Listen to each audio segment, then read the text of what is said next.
Mother's Day on Netflix is, unfortunately, it's a film that has one big personality in a lot of decent action scenes, but it lacks emotion. The adventure's and it doesn't give you the type of drive necessary to keep it from becoming background noise.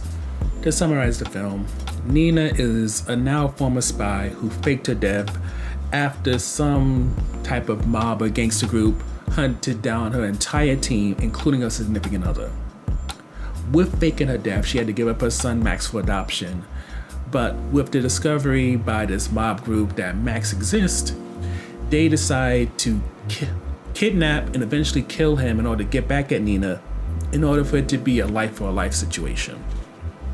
Naturally, Nina, who has been stalking her son forever, is not willing to let this happen, so she decides to come out of hiding to save her kid's life, even though this kid doesn't know who she is whatsoever.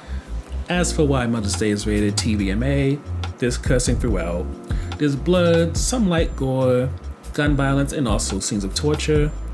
There is nudity in the form of mostly people's backsides, and there's also the depiction of an orgy, but you don't see nothing really notable.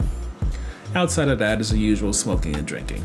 Now, when it comes to this movie, a highlight is definitely going to be the action scenes, and that's because Nina is not made into the Rambo type who can keep taking hits or take on like 13 different people and automatically win the match. She is somebody who has the training to take on multiple people, but after a while you see her either make the kind of mistakes or get overwhelmed to the point where she gets knocked down, knocked out, or is put in situations where you're worried about her mortality. Now, does she make comebacks? Of course. She's the lead actor. She's going to eventually win, but at the very least, when she does make those comebacks, they feel earned because she took a break, got herself back together, learned how this person was fighting, and then you can see her mind and the wheels turn, and she just got to whoop their ass. Now, with that said, are there a lot of moments where you're kind of flinching because of what she does or your mouth is left gaping open? Not a lot, but they do exist, and considering a lot of action movies, because they're so stylized, they don't have that, I would give Mother's Day a plus for at least having some moments. The next highlight for us is the main villain, who I believe is named Volto. And the reason why he's such a highlight is because he's really the only memorable character. Like, yes, Nina is the lead, but she is so cut and dry that she pretty much relies on being the lead for you to be engaged and interested in her.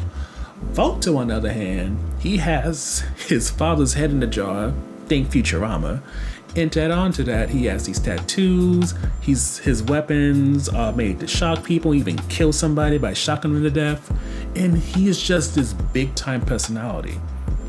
And in a film that has a lot of dull characters, it makes it very easy for someone like him, especially as a villain, to stand out and become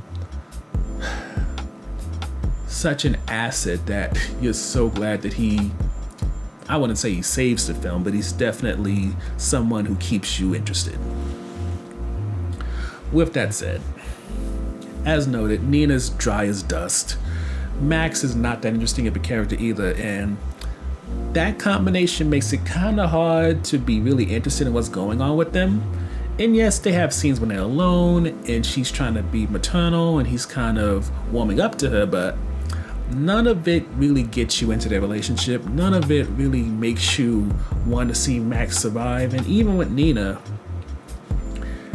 she benefits from being the hero, but she doesn't really live up to that title in terms of you really wanting to root for her. Yes, it is fun to watch this woman kick a lot of men's asses, but it pretty much ends and begins at that, and there's nothing else she really offers you. Overall, when it comes to Mother's Day, if you just like watching people fight, particularly a woman kick ass, this is a decent film. But if you want an engaging story, you want to be really like invested in what's going on, you want to see relationships that kind of make you feel kind of inside, especially in terms of a mother and her son, this does not have it. This is not what you're looking for.